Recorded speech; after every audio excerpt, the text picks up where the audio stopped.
Hello, and welcome to my YouTube channel, Reading Little Blue Books out loud while stoned. Today we're going to do part 2 of Little Blue Book number 378. And it is titled The Covered Wagon and the West, with other stories. Written by E.W. Howe, and this one has actually got copyright date in it. It's copyrighted in 1928. So, we pick up part 2 with a new story. And this story is called The Old Doctor. A long road without a turn, so unusual that a proverb has been written about it, ran across the divide separating Buck Creek and Little River, a distance of 9 miles. This was called 7-Day Lane. Many of its residents believed Saturday the true Sabbath, and 7 days in the week men were seen working in the fields bordering it. Every traveler paid unconscious tribute to the beauty of the country along the lane, and there was a tradition that a man who had been pretty much everywhere once declared he had seen nothing finer in the great round world. Whether one entered it at Buck Creek or Little River, the country became steadily more beautiful until it culminated in a burst of grandeur called Longview Point, where most travelers stopped to admire it and could not decide whether the finest view was toward the north, the south, the east, or the west. Some scenes of natural beauty seen from afar mercifully hide worthless crags and valleys too wet for the use of men. But all the land making up the views in 7-Day Lane was rich. When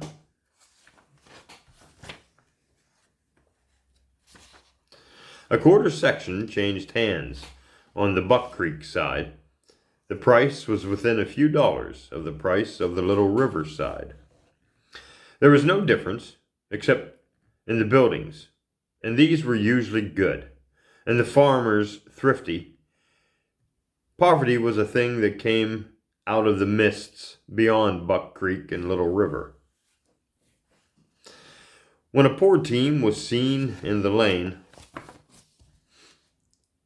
the residents knew it came from a distance. Plenty was so steady the rule that the people could not understand want. Midway between the river and the creek, at a road crossing, 4 early settlers had built their homes on adjoining corners. Here also were a church, a school, a blacksmith shop, a store, a community hall, a post office, and such other buildings as thrifty farmers find need of. One of the 4 corners was occupied by the home of the doctor, also a landowner. Busy many years with the ills of his neighbors, the doctor's land was looked after by a renter whose home adjoined that of his employer. No one knew what arrangement the doctor had with his tenant, but it was generous, for the tenant shared the general prosperity. A part of the renter's duty was to care for the doctor's horses. Being a humane man, he had a pair resting while another was at work, attached to his rainy day buggy. These horses were famous in 7-Day Lane. If their owner had a long ride from a patient's home, he promptly went to sleep, and the animals kept the road.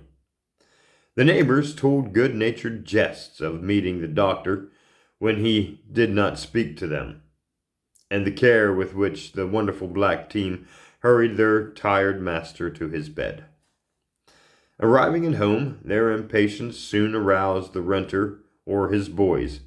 Then the doctor was awakened and the horses cared for. Some others had automobiles, but the doctor continued to use the rainy day buggy.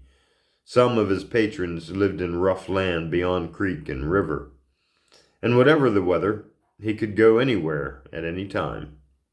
He began his practice driving a black team, and this he kept up many years.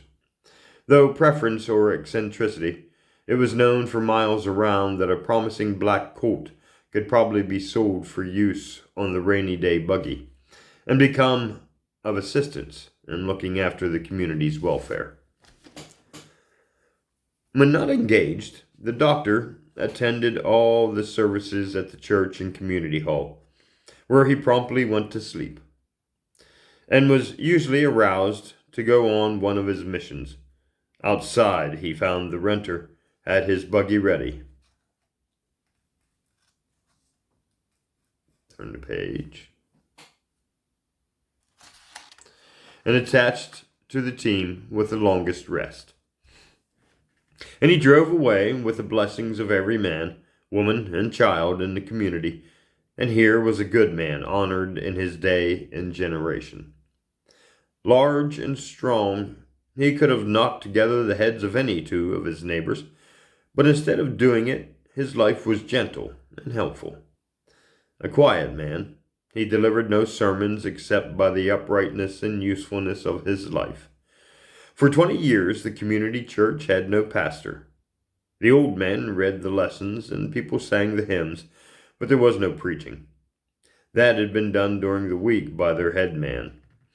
If advice was needed, the people went to them. To the doctor first, if available, as he knew many things besides medicine. A well-educated man, he also knew about land, business, crops, and the roles men have found most useful and helpful. Among his buildings was a small pharmacy where he kept his office and remedies. Over it were rooms where his patients, most seriously ill, were brought and cared for. Here he had nurses trained by himself, and, on occasion, operations were performed. He was slow to use the knife, but when he did, exercised a skill commented on many miles away. Nor did he depend much on medicines. Although familiar with them all, his patients said much of the time he gave them nothing except advice about simple habits neglected.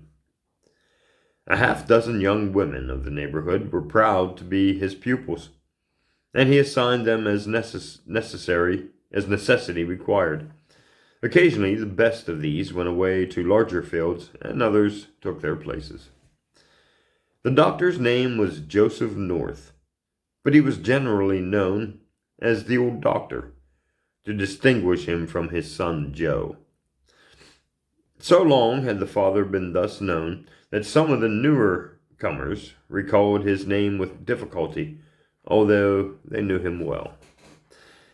When only a little boy, young Joe rode about with his father and heard sickness, remedies, and life discussed by a master. The affection that existed between them was one of the traditions of the neighborhood. The old doctor had a good wife and daughters, but everyone knew Joe was nearest his heart. Although there was a place in it for everyone, the only boy in the family, he might have easily been spoiled, but had good blood in his veins and took advantage of excellent surroundings. Joe North was as generally known as a good boy as the doctor was known as a good man. Studious, polite, capable, gentle, and quiet like his father. When young Joe ceased appearing with his father at the homes of patients, the discovery was made that he had gone away to school, and during the years when the doctor drove alone, the young man was making good use of the new opportunity, passing credibility from one institution to another.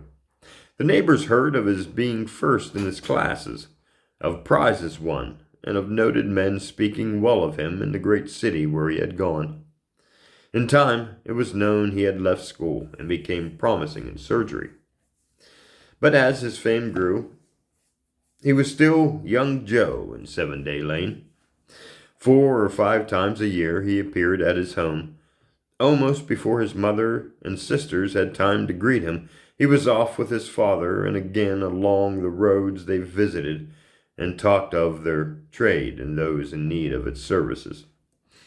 When they appeared at homes in the lane, the people cordially welcomed the son and later talked of the father's quiet pride in him.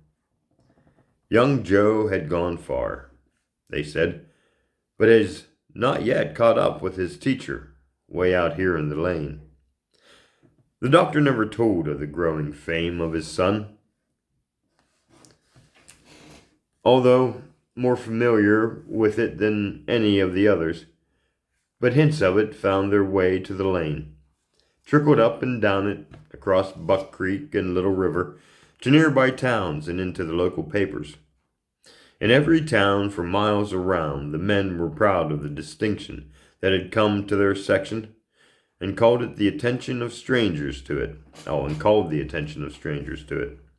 And by the way, they would add, before leaving the country, you'd better see 7-Day Lane. Nothing finer anywhere. Some communities, like some men, seem to enjoy unusual natural advantages. And 7-Day Lane came lucky from the hands of its maker. Young Joe, being much like his father, the neighbors could easily understand that he might take high rank in the outside world where he had gone. His mother said that, as boy and man, he had never caused for a moment's uneasiness. The father had not said so much, but his acts declared the same thing and more. There was a story current in the neighborhood that members of the family read all of Joe's frequent letters, save one, which the father had put away. It was believed to be a declaration of the son's great affection, and thought too sacred for other eyes than his own.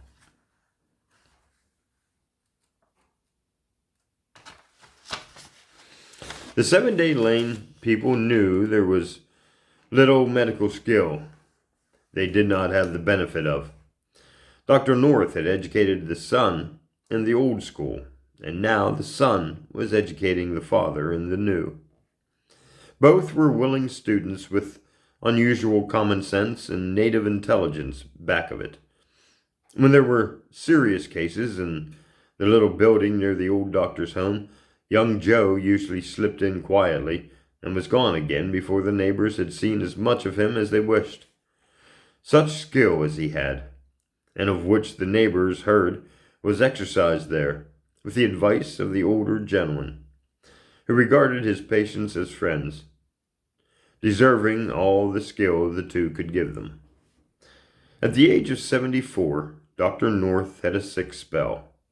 Young Joe, although a busy man, promptly appeared.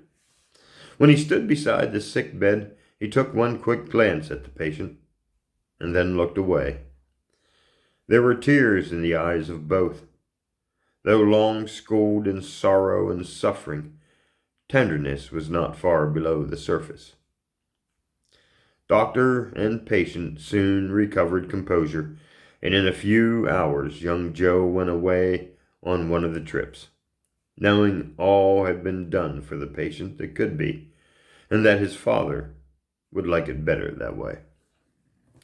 Then he appeared at the home of a patient. Members of the family knew what it meant. To the question, "How is your father?" he could not reply. Then the neighbors understood. A few days later, a strange gentleman appeared.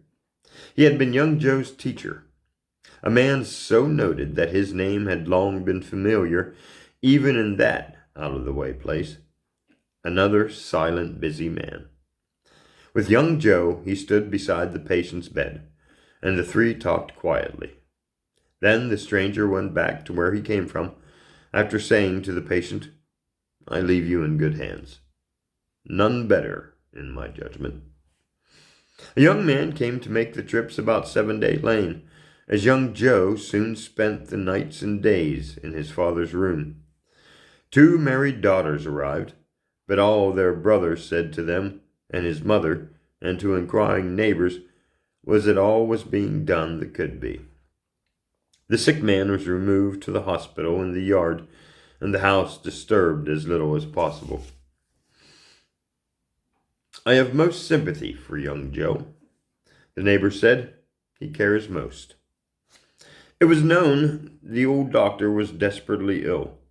One woman told of a dream of being out on a black night and passing in the road the familiar rainy day buggy, but drawn furiously by white horses.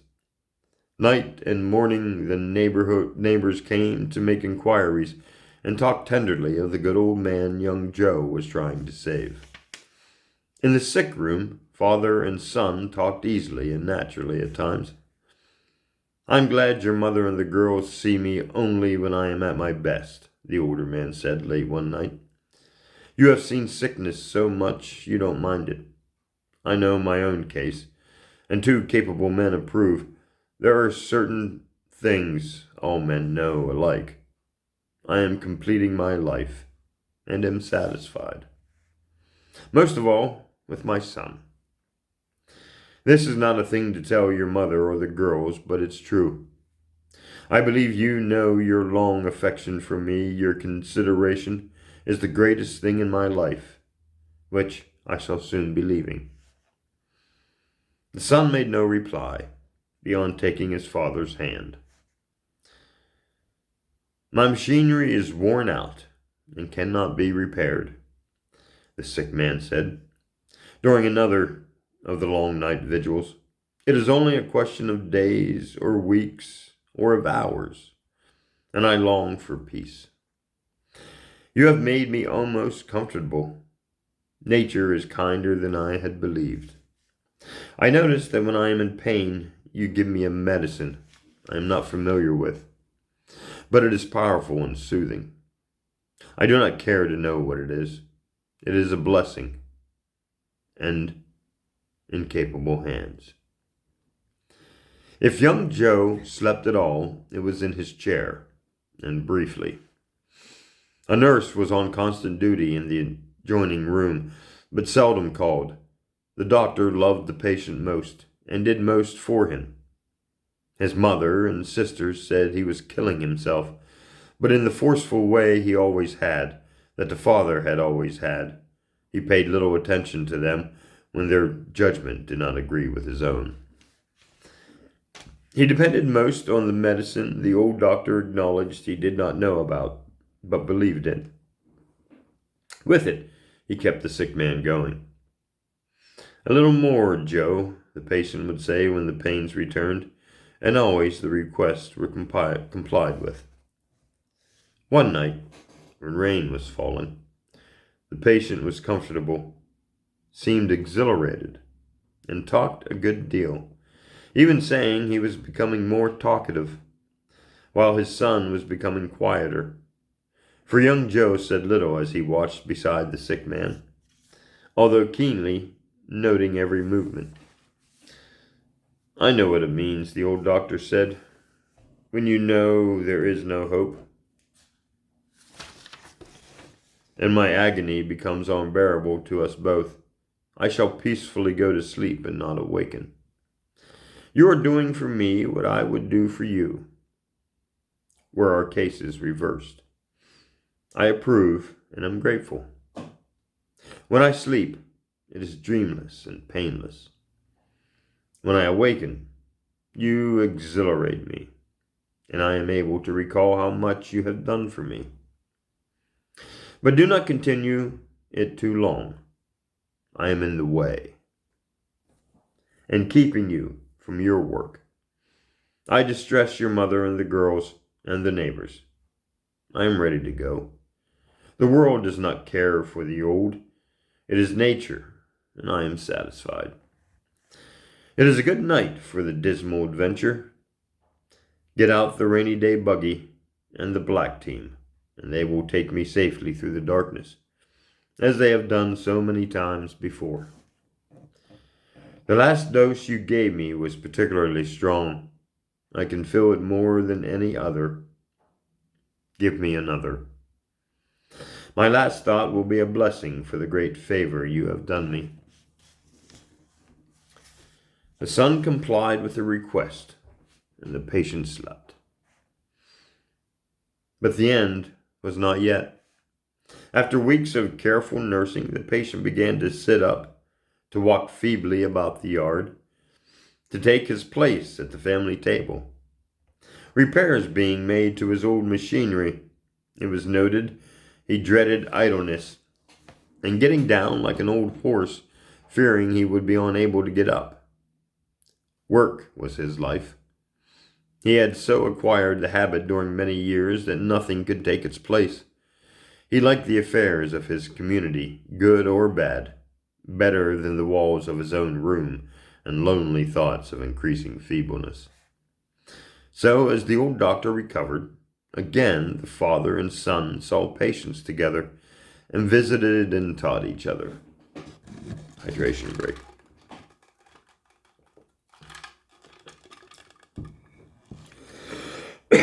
Pardon me.